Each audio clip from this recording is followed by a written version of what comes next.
Emma, shall we talk about the BBC? Charlie's just securing his Christmas bonus there. I did get a Christmas card from the Prime Minister this year. I thought it might be off the list, but there you are. I bet you favourited his video as well, haven't you? I didn't go that far, but I watched it. Oh, God. Yeah, BBC, Emma, accused of feeding viewers a diet of woke bias in breach of its own impartiality rules. What's this about?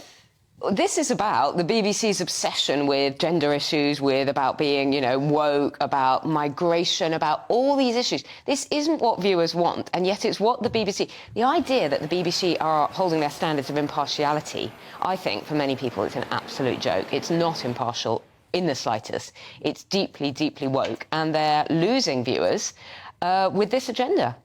This is, they had Tim Davie had, I think, a couple of years ago, he announced his 10-point plan, which always makes you think, oh, no. So many pledges, plans everywhere, aren't there? Any plan, any pledges, any lists, any kind of priorities of that way are going to fail. And, I think people are deserting the BBC in droves over this. They don't want these issues shoved down their throats every time they turn on to watch something like, I don't know, Doctor Who or... Well, talking of Doctor Who, so the recent episodes featured a transgender character, implied that the Doctor was gay, and discussed whether an alien should have gendered pronouns, which has been reported as a turn-off for fans.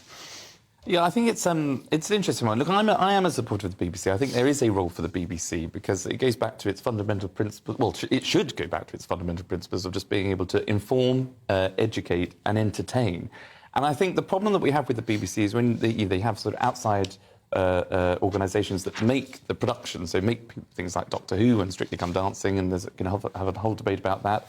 The news agenda, their news network, is something very separate to that, and whether there's impartiality amongst newsreaders and people that they employ, such as Gary Lineker, and the contracts that they have for particular talent. But then there's also the BBC News Online, which is run by, obviously, a different head of department, where the online content does seem to be extremely questioned about some of the headlines that it puts out there in terms of wokery, which isn't giving people the facts. So there is a huge question about the BBC's management in organisation and ensuring consistency in impartiality, as well as making sure that it can do what it says for people that obviously pay the licence fee, which is to just inform, educate and entertain. Some people, Emma, would say this is all a bit melodramatic when you think of how many hours of programmes the BBC put out. We're just talking about a few shows here. When you put that up against the hours of... We are just talking about a few shows because they're sort of exceptional examples and recent sort of an obsession with slavery and all of that kind of stuff.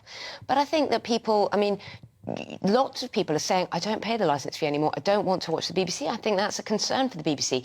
Like Charlie, I agree there's a role for a national broadcaster. I think that's a privilege, and they should think about what people want to watch rather than pushing this woke agenda on people, which is actually turning viewers off. Well, we should just tell you what the BBC is saying, which is cherry-picking a handful of examples or highlighting genuine mistakes in thousands of hours of output does not constitute analysis and is not a true representation of BBC content.